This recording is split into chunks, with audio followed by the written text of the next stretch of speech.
ആയുഷ്കാലത്തൊരിക്കലും എന്നെ ആർക്കും തോൽപ്പിക്കാൻ പറ്റില്ല. മോശയോട് കൂടെ എന്ന പോലെ ദൈവം എൻ്റെ കൂടെ ഉണ്ടായിരിക്കും. എൻ്റെ കർത്താവ് എനിക്ക് അഭിവൃദ്ധി ഐശ്വര്യം തരും. എന്നോട് ഈശോയ്ക്ക് ഭയങ്കര സ്നേഹമുണ്ട്. നിങ്ങൾ വചനം ചിന്തിച്ചുകൊണ്ട് നടക്കാൻ പരിശീലിക്കണം. ഇത് എളുപ്പമല്ല. നമ്മുടെ തലയിൽ എന്താന്ന് വരുന്നതെന്ന് അറിയാം. നമ്മുടെ തലയിൽ വരുന്ന മുഴുവൻ നമ്മുടെ വിഷമങ്ങളായിരിക്കും വരാൻ പോകുന്നത്.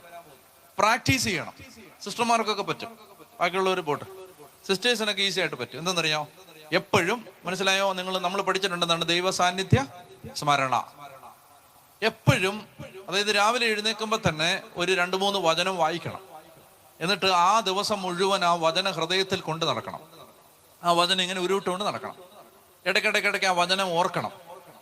എന്നിട്ട് ആ വചനത്തെക്കുറിച്ച് ധ്യാനിച്ച് സന്തോഷിക്കണം. മനസ്സിലായോ? പത്തായത്തെ കൊല വഴുത്തിരിക്കുന്ന കണ്ട് സന്തോഷിക്കുകയല്ല, മറിച്ച് ഈ വചനം അകത്ത് കിടന്നിങ്ങനെ ആലോചിച്ച് സന്തോഷിക്കണം.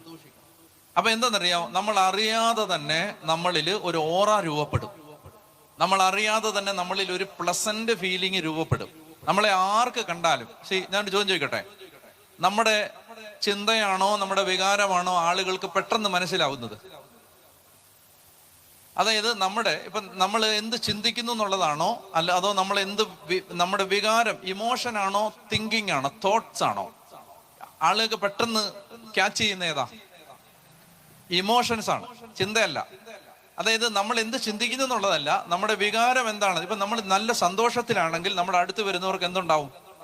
നല്ല സന്തോഷം. നമ്മളൊന്നും പറയേണ്ട, പ്രത്യേകിച്ച് അയ്യോ ഞാൻ എന്തൊരു സന്തോഷമാണെന്ന് അറിയാമോ എന്നൊന്നും പറയേണ്ട കാര്യമില്ല. മറിച്ച് നമ്മളൊന്നും പറയാതെ തന്നെ ആളുകൾക്ക് നമ്മുടെ അടുത്ത് വരുന്നവർക്ക് എന്തുണ്ടാവും?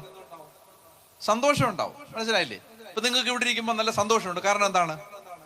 എനിക്ക് നല്ല സന്തോഷമുണ്ട്. അപ്പോ നമ്മൾ അടുത്ത് വരുന്നവർക്ക് നമ്മുടെ സന്തോഷം കിട്ടും. അപ്പൊ അതുകൊണ്ട് ആകുലപ്പെട്ട് നടക്കരുത്. ഞാൻ പറയാൻ വന്നത്, ഇങ്ങോട്ട് നോക്കണേ, ശ്രദ്ധിക്കണേ. ഹലോ. ആകുലപ്പെട്ട് നടക്കുന്നതിന് പകരം, നമ്മുടെ ആളുകളുടെ പ്രശ്നം നമ്മളിങ്ങനെ എല്ലാം ചിന്തിച്ചു കൂട്ടി ഇങ്ങനെ നടക്കും. നമ്മൾ ദേവാലയത്തിൽ വരുമ്പോ ഇങ്ങനെ വിഷമം ചിന്തിച്ചുകൊണ്ടിരിക്കുന്നതിന് പകരം വിഷമം എല്ലാം കർത്താവിനോട് പറയണം. ഇത് വളരെ പ്രധാനപ്പെട്ട കാര്യമാണ്. വചനം പറയുന്നു, ഞാൻ എൻ്റെ ആവലാദികൾ കർത്താവിനോട് വിവരിച്ചു.